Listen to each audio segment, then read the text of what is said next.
สิไปถ้ำหลวงปู่มันบ่นี่เอานำทางครูบาอาจารย์เพิ่นรู้จักเพิ่นเนาะ บ้านนี้ก็ขี่เตอร์ท่านอ่านคนลงป่าสิพาไปเที่ยวถ้ำหลวงปู่มันได้โอ้ยบ่เคยมาจักเทื่อดิสิมาหลายเทื่อได้บ่เคยเห็นจักเทื่ออันนี้ อะไรเที่ยวแต่มาบ่ฮอด อันนี้ครู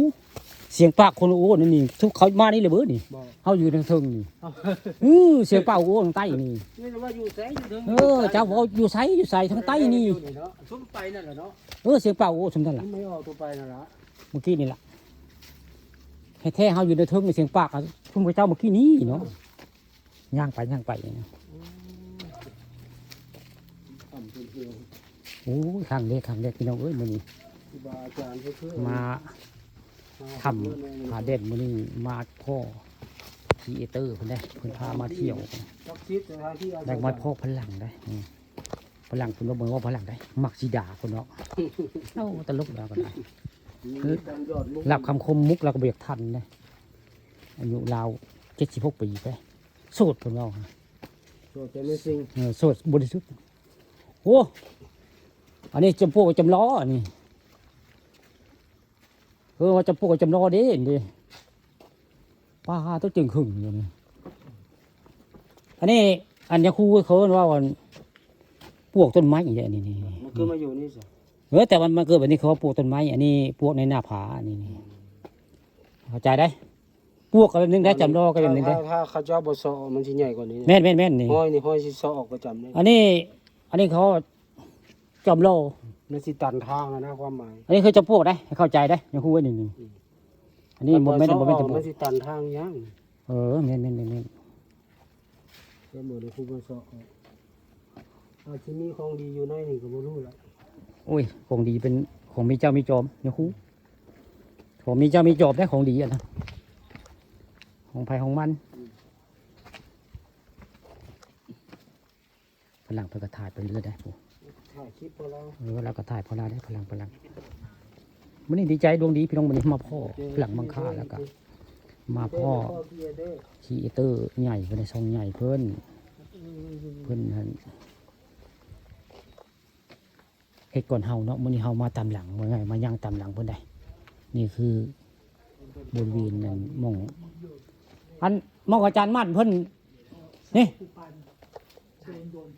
โอ้เพิ่นกำลังถามนะกำลังคุยหม่องอาจารย์มั่นเพิ่นมาพักแรมนี่บ่ตะกี้ฟังพุ่นบอก อันนี้เป็นโบสถ์ไม้ครับ โอ้บทไม้เพิ่นบ่ตัวนี้ ว่านี่โบสถ์ไม้สร้างที่หลัง โอ้ สมัยวัดถ้ำพระแดนอยู่บนเขา โอ้ ตะกี้วัดถ้ำพระแดนอยู่บนเขาครับ บอก ก่อนที่เพื่อนจะย้ายลงไปด้านล่างนะ โอ้ทีแรกเพิ่นอยู่เพิ่นนี่เนาะ ครับ โอ้ โบสถ์ไม้ เกจิอาจารย์ดังๆเพิ่นอยู่นี่มาก่อนเนาะ ครับ โอ้ และถ้ำที่ไปเบิ่งเมื่อกี้เนี่ยคือถ้ำหลวงปู่ฟั่น หลวงพ่อพันธุ์ ครับ อันนั้นผู้ข้าคิดว่าหมู่นั้นเป็นดินแดนของพญานาคอยู่เลยนะหมู่นั้น น้ำพระบกขาดเลยครับ น้ำบ่ขาด สองปี แม่นน้ำมันไหลเอานั้นลือหินเจ้าเคยไปแล้วบ่อันถ้ำนายเตียงถ้ำสหายบ้านนาผางเนาะ ยังครับ น้ำที่โตลงมาหน้าผาเลยทวนมาเลยได้ถ้าไปมาเลยผมจะพาไปเที่ยวค่ะทำนะฮะทำง่าย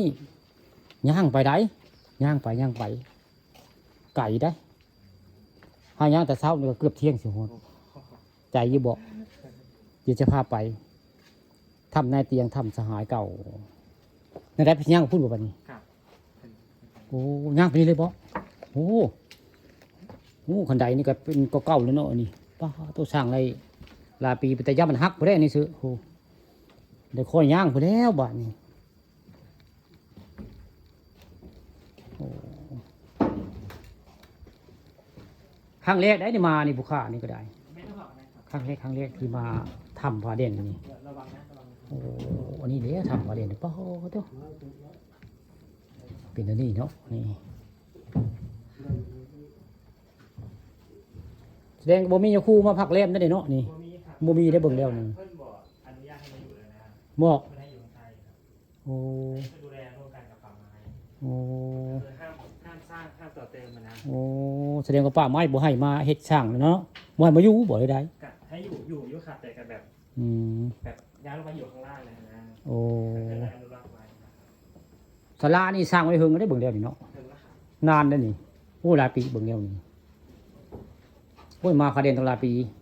มาบ่น้อยเทื่อนมาอยู่บ่จักว่ามีศาลาในนี้ได้เห็นอยู่ทางมาคือทางหนูนี่บ่กล้าย่างมา